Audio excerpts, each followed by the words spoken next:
forget, by the way, to do the recording, just say something in the chat or shout out and I'll just start it. But okay, I have to get used to this little thing. There we go. All right, so in each weekly learning module, I was going to just preface. So typically we do like 50 minutes lecture, 10-minute break, 50-minute, 10-minute, and it kind of goes like that. So also if I ever forget to do like a 10-minute break, we can just move it to the next one, do 20, or you just tell me and we'll just take it then as well, because sometimes I can just get in a groove and forget. So in each module, you'll have your weekly learning folders. So this is week 1.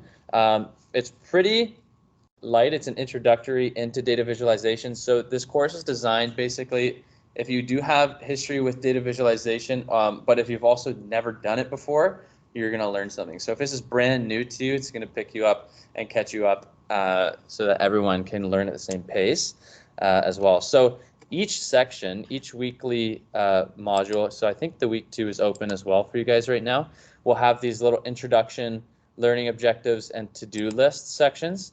So that's really helpful if you're coming back to this flex model or asynchronously.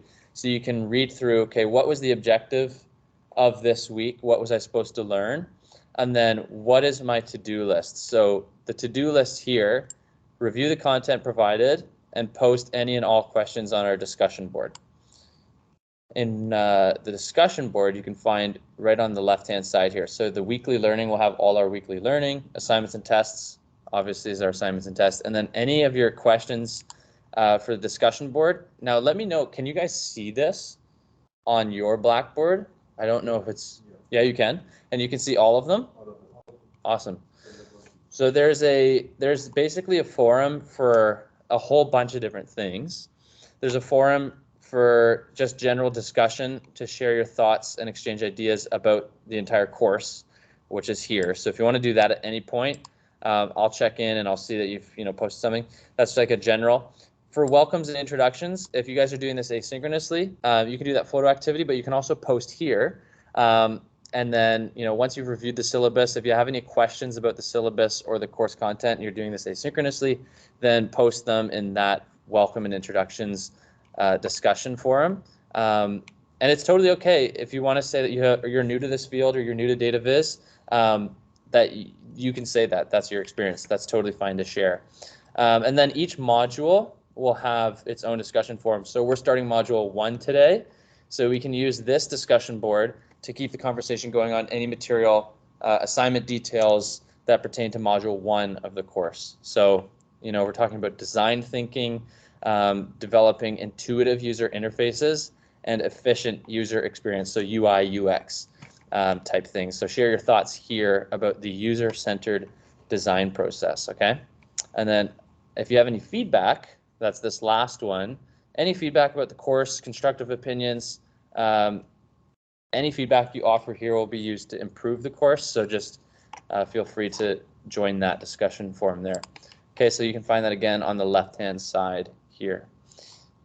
All right, so the to-do list this week is reviewing the content, and our objective is to create accurate and appropriate visualizations for different types of audiences. So you can click this, it should open a new tab. It's going to be the PowerPoint for today. And then our learning activity, once we've reviewed the material and watched the videos, so there's going to be a couple YouTube videos we're going to go through that are cool. The videos are meant to inspire you. So what it means to be an analyst for data viz and the impact you can have on a project or a company, an entire organization, or even the world if you do some crazy stuff. Translating meaningful information from data is not easy, but it's a fundamental skill that bridges the technical know-how with effective communication. So we're going to post in the discussion board which video you find the most interesting and why. Okay, so we'll go through these slides together. And the videos are also posted here as well, but they're also linked in the slides. All right, so I think we'll open up with this video from one of the experts, Edward Tufte. So he's an American statistician, and he's a professor at Yale of political science, statistics, and computer science. So there's a cool video here. It's about 4 minutes. And let me know. I want to make sure my sound is coming through here. I might have to share my computer audio.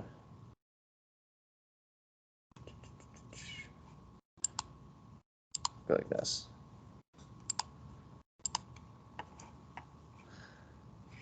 Can you guys hear my computer sound? If I do that in Teams, all this stuff. Yes, we can hear the sound. Yeah. Okay. Yes. Perfect. Thank you. Okay, so we'll play this video.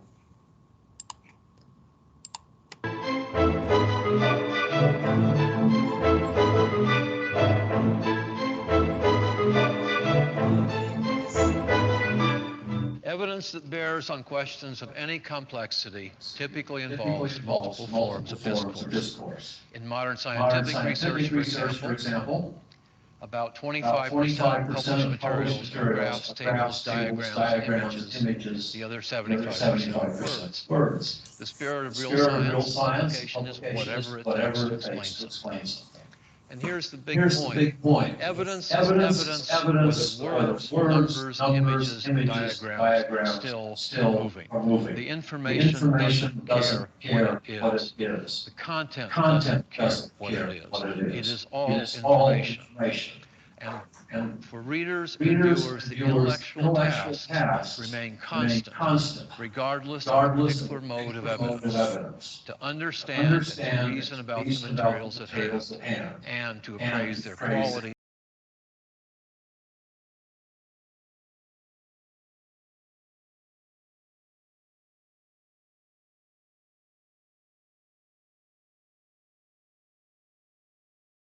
Shouldn't segregate the information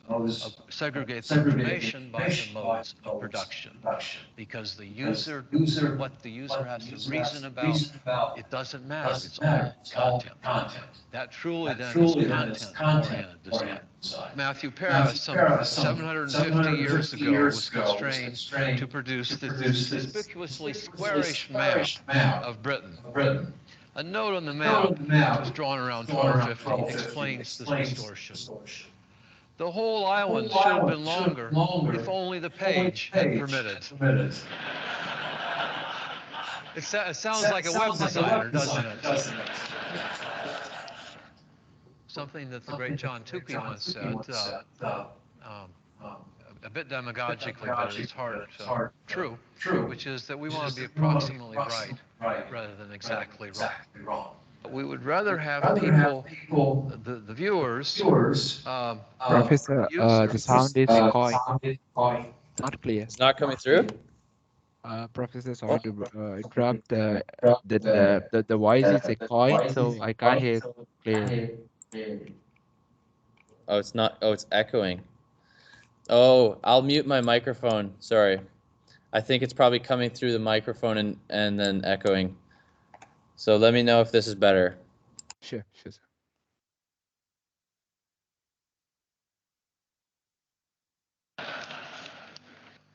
Something that the great John Tukey once said. Yes, sir. It's perfect. A bit demagogically, but at its heart, true, which is that we want to be approximately right rather than exactly wrong. We would rather have people, the viewers, the users. That's a strange word, users. There are only two industries that describe their customers as users, okay? Illegal drugs and the computer industry. In Unix, for a while, they called them losers. It gives you an idea of the friendly spirit of that language. I'm afraid that a lot of my colleagues in the academic world, instead of, when they say financial data, they approach the question like this. How might multimedia be used to explain financial data? Or how might video be used to explain a particular set of financial data? See, that's beginning with a, it's pre-specifying. both the display method and often the data set.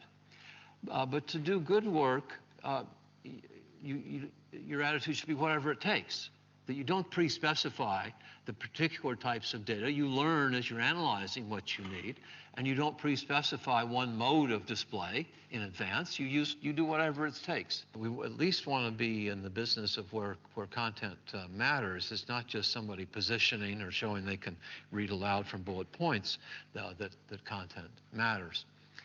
I think a really very favorable advance for data reasoning and getting more into the data is the touch things. That it gets some physicality back. And after you've used the touch screen for a while, you see how kind of alienated the mouse is. And I know when I go on the road, and if I don't take my laptop, and I just have my iPhone, and I come home and I have really nice screens, and I start clawing at them to make them do things. I suppose I should say a little something about PowerPoint. It sucks.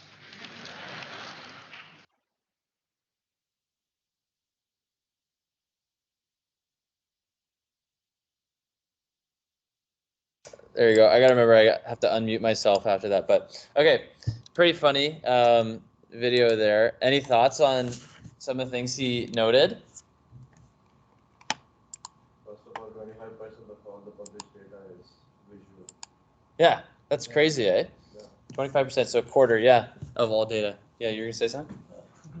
Oh. Actually, he talked about the UI. He's saying information is UI. Yeah. So if you're providing information inside through UI, it's used. Yeah, completely. And he was talking too about something called like the mode of what we're delivering the content on. And then another thing that you'll hear a lot about that we're going to be talking about is this user-centered design, right? Yeah, so, it's like you are getting everyone addictive to your services. It's like the way he said it, it's totally true actually. Because we are getting addicted to Instagram. That's the user model. Yeah. That's like the first thing you can say. Yeah, and they're putting the user first, right, with their perspective of what makes sense to them, what's intuitive, right? Like that's actually like what they are applying. Like they are telling that it's user first, but actually what they are doing is it's their model that's first. That's like taking the data and stuff and then using against us. Yeah, completely, totally. And then another thing that I thought was interesting was that map of England. Yeah. So they're like, oh, this map, it just got squished. If only the page was longer, we would have actually been able to display it a certain way. So it's kind of all hinting towards these things that we're going to experience as data visual analysts. When we're creating visuals for people, we have to do it in a way that's not necessarily just giving them the facts. We also have to create it in a way that the information is beautifully presented, right? And it's telling a story to the user that makes sense, that there's going to be that beginning, that middle, and that end where they can go through, you know, from parent data, you could say, or from bigger to smaller, right? Where it's like you can drill down into it. It's not just like a jumbled mess or like that England map where it's just squished because they didn't take the time to actually present it in a way that was visually or aesthetically pleasing. So I think those are some of the things that he's getting to there as well. So pretty cool. And he's also written some interesting books here. So if you wanted to take a look at these, there's the name of some of his books that he's published. All right, and then a few more videos that I want to get into before we talk about some of these slides. This one's a 7-minute video. It's pretty cool. Whether you're new to the world of connected data or a We get an ad. I'll mute myself.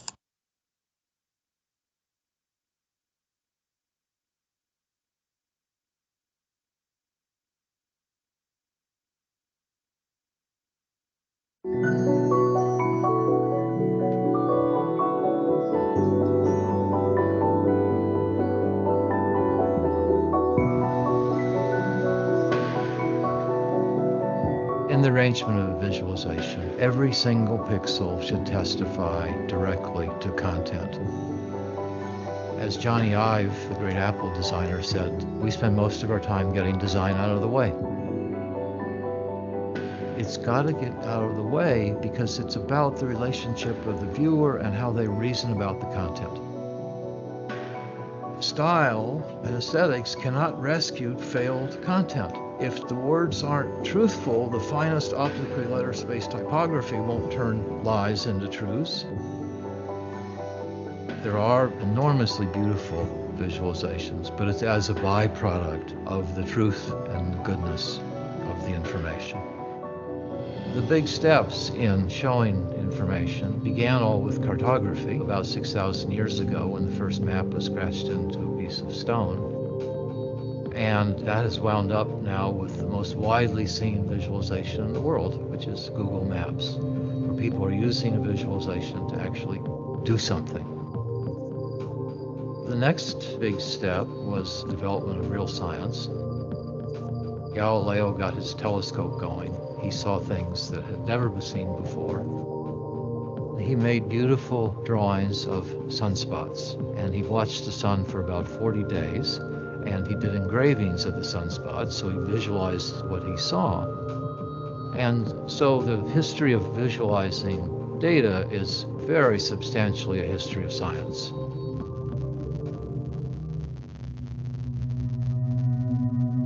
Data visualization is not just some airy-fairy creative process, but it's actually a very linear process of decision-making that you can do based on some few basic principles.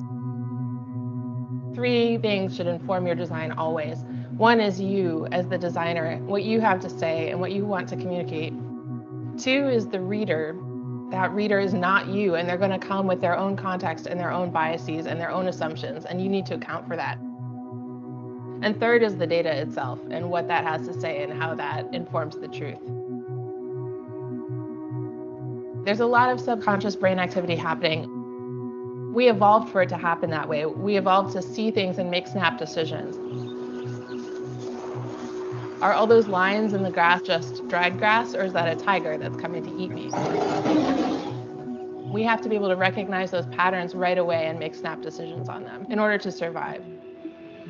And that can be an advantage as a designer. You can communicate a lot of information very quickly because we all have brains that are designed to recognize patterns this way. But also, there's the emotional impact. We react to design and to art and to the aesthetics of a piece just as much as we react to the information contained in it. And so if you want to change someone's mind, if you want to change someone's behavior, sometimes presenting the information in a visual format is the fastest way to get them to engage with that information.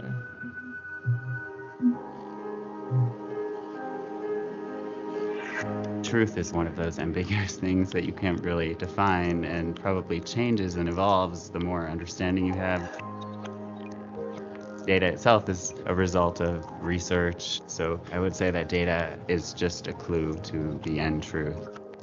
I think a successful infographic tells a story. It communicates hopefully accurate and sometimes complicated data in a way that many people can understand. I think the first step usually is always dig really deeply into the data ourselves and find each key point and create a hierarchy and a narrative out of that story. When you start to merge different pieces of information and when you start to learn really what it's all saying, the narrative is clear. The one key fact that everything can revolve around is the hero of the piece. There's one single piece of data or insight that people respond to and kind of encapsulate the whole vision, and then invite people in to see the nuances and all the rest of the story around it. When you look at a piece, it's successful when it translates data from something that's complicated to something simple, when it communicates a message that otherwise would have taken somebody hours to digest and find in an instant.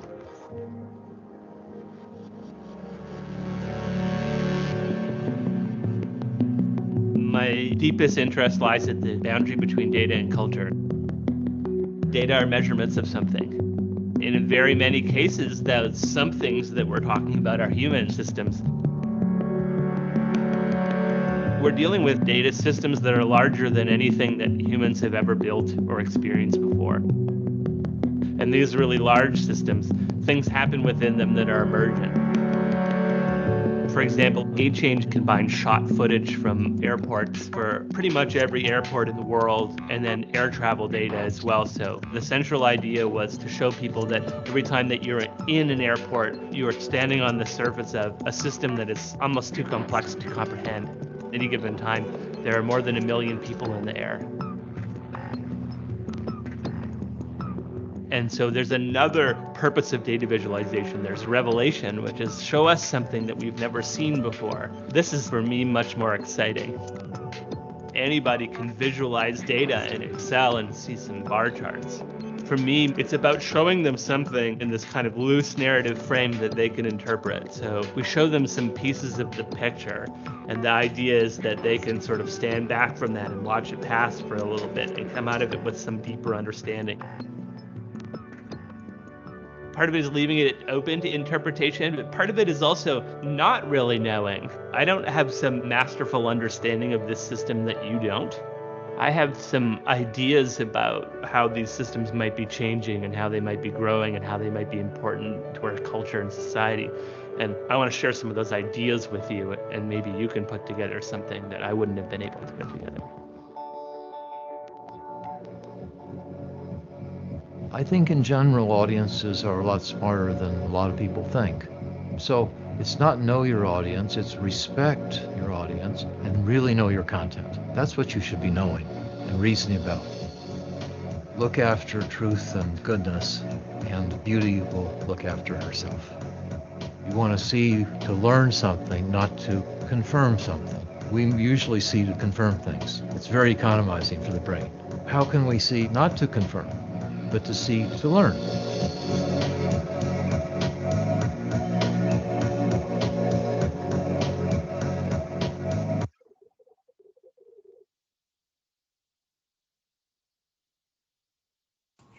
All right, cool. Was the audio clear that time? This is an old one, right? Make sure. Any thoughts on that video? A couple of things. Yeah, hello. Can you hear me, Professor? Yeah, Bayod, I can hear you. Okay. I was able to pick some information from that video. First of all, I discovered that to produce a visualization, you need information. Yeah. Then Say that one there are more also time. 3 things that are actually involved in data visualization, which is you, the reader, and the data itself. Yeah. Then Totally. Yeah, lastly, there's you, for the reader, and the visualization, you data, must yeah. also know your audience.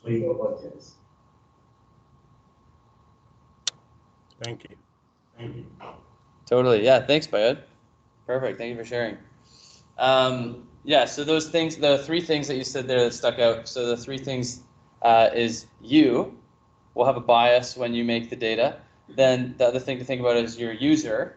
They're going to have their own biases and understanding when they're coming in. And then the third thing to focus on, and they touched on it at the end of that video, is the data itself. Like, let the data tell the story. So often we can fall in this trap of, you already know what you want to show, and so you kind of skew the data to look that way. And that's what they're talking about with the truth. Like, let the data speak for itself. Don't force something to happen. Don't, maybe you're trying to prove that there is a higher average salary for a specific age group or demographic.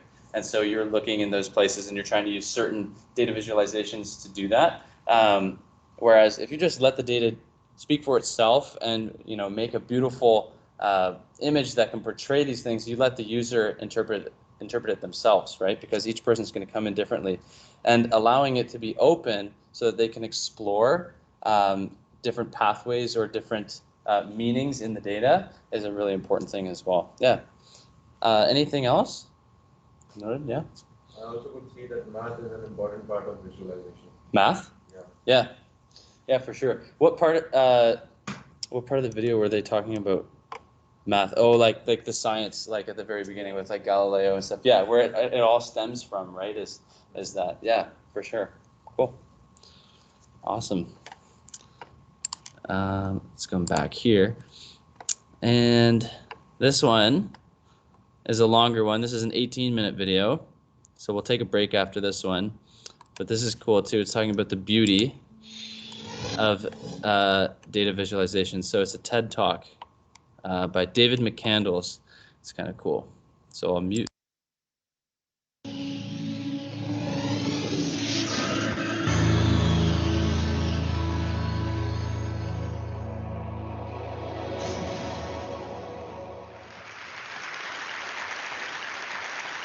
It feels like we're all suffering from information overload or data glut. And the good news is there might be an easy solution to that, and that's using our eyes more. So visualizing information so that we can see the patterns and connections that matter. And then designing that information so it makes more sense, or it tells a story, or allows us to focus only on the information that's important. Failing that, visualized information can just look really cool. So let's see. This is the billion-dollar-ogram. And this image arose out of frustration I had with the reporting of billion-dollar amounts in the press. That is, they're meaningless without context. 500 billion for this pipeline, 20 billion for this war. It doesn't make any sense. So the only way to understand it is visually and relatively. So I scraped a load of reported figures from various news outlets and then scaled the boxes according to those amounts. And the colors here represent the motivation behind the money. So purple is fighting, and red is giving money away, and green is profiteering. And what you can see straight away is you start to have a different relationship to the numbers. You can literally see them. But more importantly, you start to see patterns and connections between numbers that would otherwise be scattered across multiple news reports. Let me point out some that I really like. This is OPEC's revenue, this green box here, 780 billion a year. And this little pixel in the corner, 3 billion, that's their climate change fund.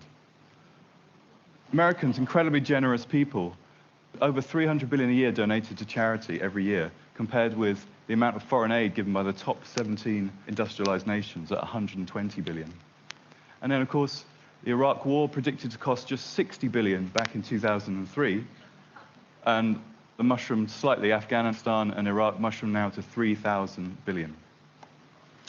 So now it's great, because now we have this texture and we can add numbers to it as well. So we can say, well, a new figure comes out, let's see, African debt. How much of this diagram do you think might be taken up by the debt that Africa owes to the West?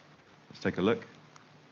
So there it is, 227 billion is what Africa owes. And the recent financial crisis, how much of this diagram might that figure take up? What does that cost the world? Let's take a look at that. Douche, which I think is the appropriate sound effect from that much money. 11,900 billion.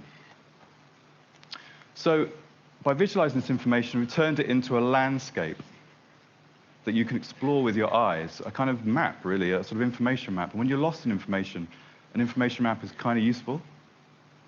So I want to show you another landscape now. I need to imagine what a landscape of the world's fears might look like. Let's take a look. This is mountains out of molehills, a timeline of global media panic. So I'll label this for you in a second. But the height here, I want to point out, is the intensity of certain fears as reported in the media. Let me point them out. So this, swine flu, pink. Bird flu. SARS, brownish here. Remember that one? The millennium bug. Terrible disaster. These little green peaks are asteroid collisions. And in summer here, killer wasps.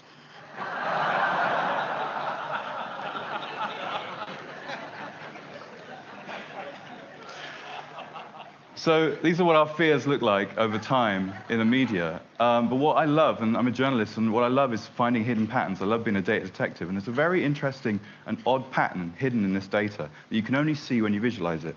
Let me highlight it for you. See this line? This is a landscape for violent video games. As you can see, there's a kind of odd, regular pattern in the data, twin peaks every year. If we look closer, we see those peaks occur at the same month every year. Why? Well, November, Christmas video games come out, and there may well be an upsurge in concern about their content. But April isn't a particularly massive month for video games. Why April? Well, in April 1999 was the Columbine shooting. And since then, that fear has been remembered by the media and echoes through the group mind. Gradually through the year, you have retrospectives, anniversaries, court cases, even copycat shootings, all pushing that fear into the agenda. And there's another pattern here as well. Can you spot it? See that gap there? There's a gap, and it affects all the other stories. Why is there a gap there?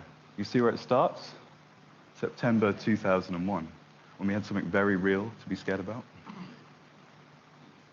So I've been working as a data journalist for about a year, and I keep hearing a phrase all the time, which is this: data is the new oil. Now, data is a kind of ubiquitous resource that we can shape to provide new innovations and new insights, and it's all around us, and it can be mined very easily. And it's not a particularly great metaphor in these times, especially if you live around the Gulf of Mexico, but I would perhaps adapt this metaphor slightly, and I would say that data is the new soil. Because for me, it feels like a fertile, creative medium. Over the years, online, we've laid down a huge amount of information and data, and we irrigated it with networks and connectivity, and it's been worked and tilled by unpaid workers and governments. And all right, I'm kind of milking the metaphor a little bit, but it's a really fertile medium. And it feels like visualizations, infographics, data visualizations, they feel like flowers blooming from this medium. But if you look at it directly, it's just a load of numbers and disconnected facts. But if you start working with it and playing with it in a certain way, interesting things can appear and different patterns can be revealed. Let me show you this.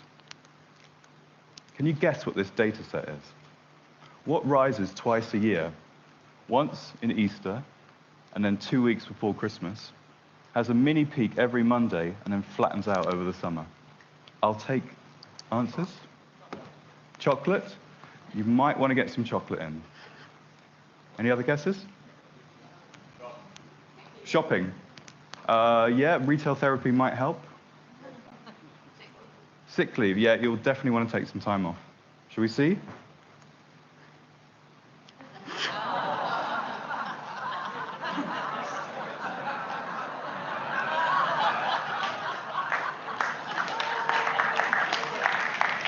So, information guru Lee Byron and myself, we scraped 10,000 status Facebook updates for the phrase break up and broken up, and this was the pattern we found. People clearing out for spring break.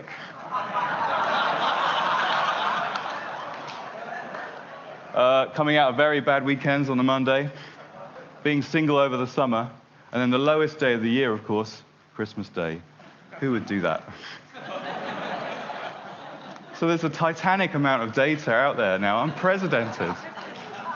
But if you ask the right kind of question or you work it in the right kind of way, interesting things can emerge. So information is beautiful, data is beautiful. I wonder if I could make my life beautiful. And here's my visual CV. I'm not quite sure I've succeeded. Pretty blocky, colors aren't that great. But I wanted to convey something to you. I started as a programmer, and then I worked as a writer for many years, about 20 years in print, online, and in advertising. And only recently have I started designing. And I've never been to design school. I've never studied art or anything. I just kind of learned through doing. And when I started designing, I discovered an odd thing about myself. I already knew how to design, but it wasn't like I was amazingly brilliant at it, but more like I was sensitive to the ideas of grids and space and alignment and typography. It's almost like being exposed to all this media over the years had instilled a kind of dormant design literacy in me. And I don't feel like I'm unique. I feel like every day, all of us now are being blasted by information design. It's being poured into our eyes through the web. And we're all visualizers now, and we're all demanding a visual aspect to our information. And there's something almost quite magical about visual information. It's effortless. It literally pours it in. And if you're navigating a dense information jungle, coming across a beautiful graphic or a lovely data visualization, it's a relief. It's like coming across a clearing in the jungle. And I was curious about this, so it led me to the work of a Danish physicist called Tor Noritranders. He converted the bandwidth of the senses into computer terms. So here we go. This is your senses pouring into your senses every second. Your sense of sight is the fastest. It has the same bandwidth as a computer network. Then you have touch, which is about the speed of a USB key. And then you have hearing and smell, which is the throughput of a hard disk.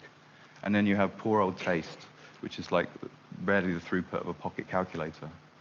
And that little square in the corner, 0.7%, that's the amount we're actually aware of. So a lot of your vision is pouring, the bulk of it is visual, and it's pouring in, it's unconscious. And the eye is exquisitely sensitive to patterns in variations in color, shape, and pattern. It loves them, it calls them beautiful. It's the language of the eye. And if you combine the language of the eye with the language of the mind, which is about words and numbers and concepts, you start speaking two languages simultaneously, each enhancing the other. So you have the eye, and then you drop in the concepts, and that whole thing, it's two languages both working at the same time. So we can use this new kind of language, if you like, to alter our perspective or change our views. Let me ask you a simple question with a really simple answer. Who has the biggest military budget? It's got to be America, right? Massive. 609 billion in 2008, 607 rather. So massive, in fact, that it can contain all the other military budgets in the world inside itself. Gobble, gobble, gobble, gobble, gobble. Now, you can see Africa's total debt there and the UK budget deficit for reference. So that might well chime with your view that America is a sort of warmongering military machine out to overpower the world with its huge industrial military complex. But is it true that America has the biggest military budget? Because America is an incredibly rich country. In fact, it's so massively rich that it can contain the 4 other top industrialized nations' economies inside itself. It's so vastly rich. So its military budget is bound to be enormous. So to be fair and to alter our perspective, we have to bring in another data set. That data set is GDP, or what the country's earning. Who has the biggest budget as a proportion of GDP? Let's have a look. That changes the picture considerably. Other countries pop into view that you perhaps weren't considering, and America drops into 8th. Now you can also do this with soldiers. Who has the most soldiers? It's got to be China, of course, 2.1 million. Again, chiming with your view that China has a militarized regime ready to, mobilize its enormous forces. But of course, China has an enormous population. So if we do the same, we see a radically different picture. China drops to 124th. It actually has a tiny army when you take other data into consideration. So absolute figures, like the military budget, in a connected world kind of don't give you the whole picture. They're not as true as they could be. We need relative figures that are connected to other data so that we can see a fuller picture. And then that can lead to us changing our perspective. As Hans Rosling, the master, my master, said, let the data set change your mindset. And if that can do that, maybe it can also change your behavior. Take a look at this one. I'm a bit of a health nut. I love kind of like taking supplements and being fit, but I can never understand what's going on in terms of evidence. There's always conflicting evidence. Should I take vitamin C? Should we take in wheatgrass? So this is a visualization of all the evidence for nutritional supplements. This kind of diagram is called a balloon race. So the higher up the image, the more evidence there is for each supplement. And the bubbles correspond to popularity as regards to Google hits. So you can kind of immediately apprehend the relationship between efficacy and popularity. But you can also, if you grade the evidence, sort of do a worth it line. And so supplements above this line are worth investigating, but only for the conditions listed below. And then supplements below the line are perhaps not worth investigating. Now this image constitutes a huge amount of work. We scraped like 1,000 studies from PubMed, the biomedical database, and we compiled them and graded them all. And it was incredibly frustrating for me because I had a book of 250 visualizations to do for my book. And I spent a month doing this, and I'd only filled 2 pages. But what it points to is that visualizing information like this is a form of knowledge compression. It's a way of squeezing an enormous amount of information and understanding into a small space. And once you've curated that data, once you clean that data, and once it's there, you can do cool stuff like this. So I converted this into an interactive app. So I can now generate this application online, this visualization online, and I can say, yeah, brilliant. So it spawns itself. And then I can say, well, just show me the stuff that affects heart health. So let's filter that out. So heart is filtered out, so I can see if I'm curious about that. I think, no, I don't want to take any synthetics. I just want to see plants and just show me herbs and plants. There we go, all the natural ingredients. Now this app is spawning itself from the data. The data is all stored in a Google Doc, and it's literally generating itself from that data. So the data is now alive. This is a living image, and I can update it in a second. New evidence comes out. I just change a row on a spreadsheet. Douche. Again, the image recreates itself. So it's cool. It's kind of living. But but it kind of can go beyond data and it can go beyond numbers. And I like to apply information visualization to ideas and concepts. This is a visualization of the political spectrum, an attempt for me to try and understand how it works and how the ideas percolate down from government into society and culture, into families, into individuals, into their beliefs, and then back round again in a cycle. What I love about this image is it's made up of concepts that explores our worldviews, and it helps us, it helps me anyway, to see what others think and to see where they're coming from. And it feels just incredibly cool to do that. And what was most exciting for me designing this was that when I was designing this image, I desperately wanted this side, the left side, to be better than the right side, being a kind of journalist, left-leaning person. But I couldn't, because I would have created a lopsided, biased diagram. So in order to really create a full image, I had to honor the perspectives on the right-hand side, and at the same time kind of uncomfortably recognize how many of those qualities were actually in me, which is very, very annoying and uncomfortable. But not too uncomfortable, because there's something unthreatening about seeing a political perspective versus being told or forced to listen to one. It's actually, you're capable of holding conflicting viewpoints joyously when you can see them. It's even fun to engage with them because it's visual.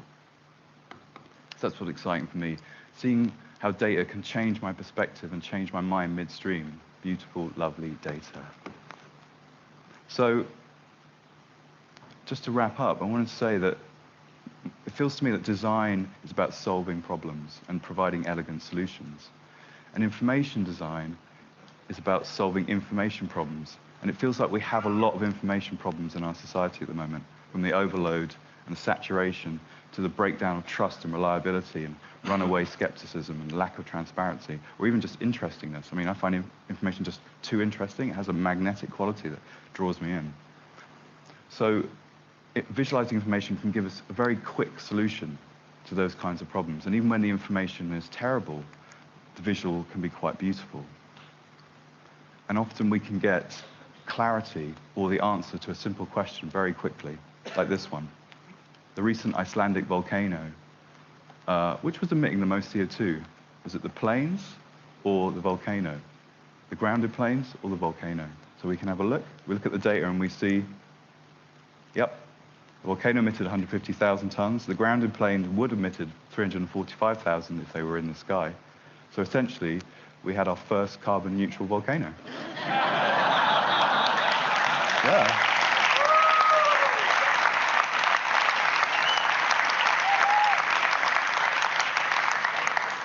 And that is beautiful. Thank you.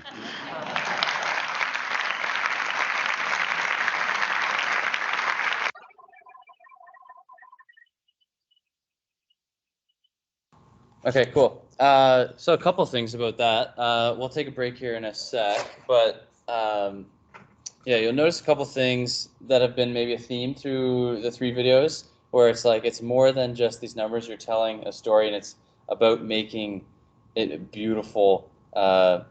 It's almost like an art that you can do with the data and representing it in a way that draws the user in, and then something like that chart with the left and the right, it allows them to explore it however they're comfortable, right? Because you might have perspectives that line up with one side or the other, and as you're going through, like he said, it could be uncomfortable, but it's this non-threatening way for you to discover some of that data. Any thoughts from you guys on some of the stuff that he said? Yeah, like different data visualizations we were able to see, and like you can put different data to the visualization that will make more clear to what you want to visualize. Yeah. Rather than just looking at data.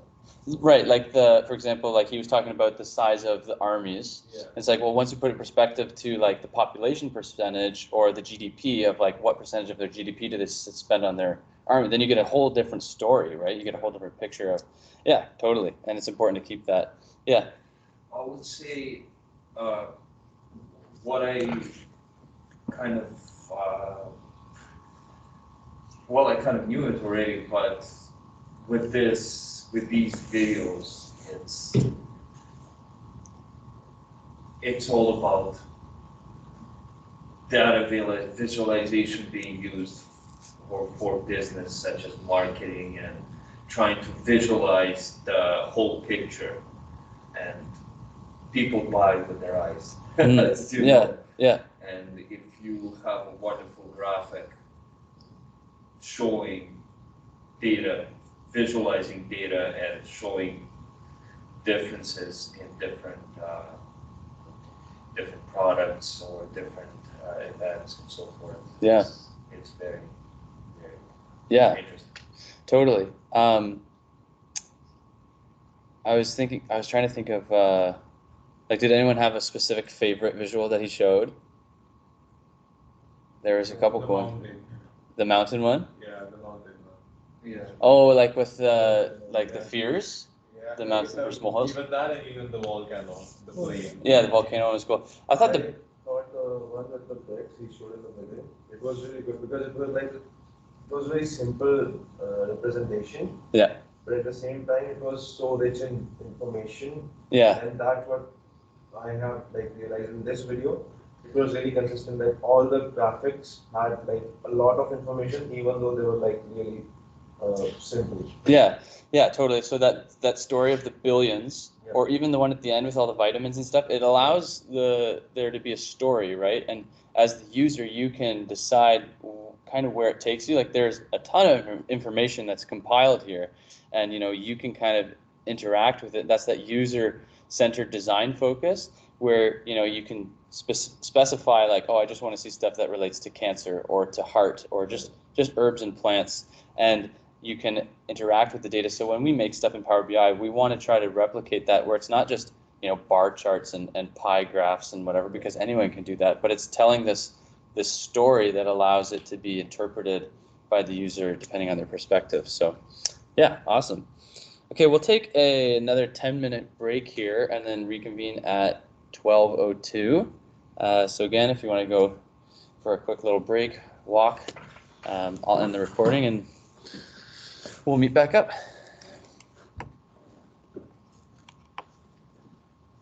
Yeah.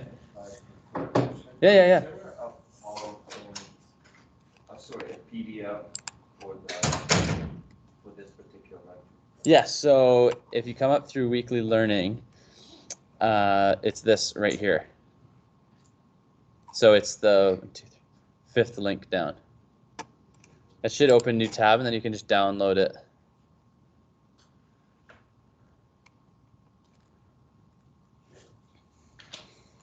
So you just access week 1 to 2. Yep. And then week 1. Week 1. Yep.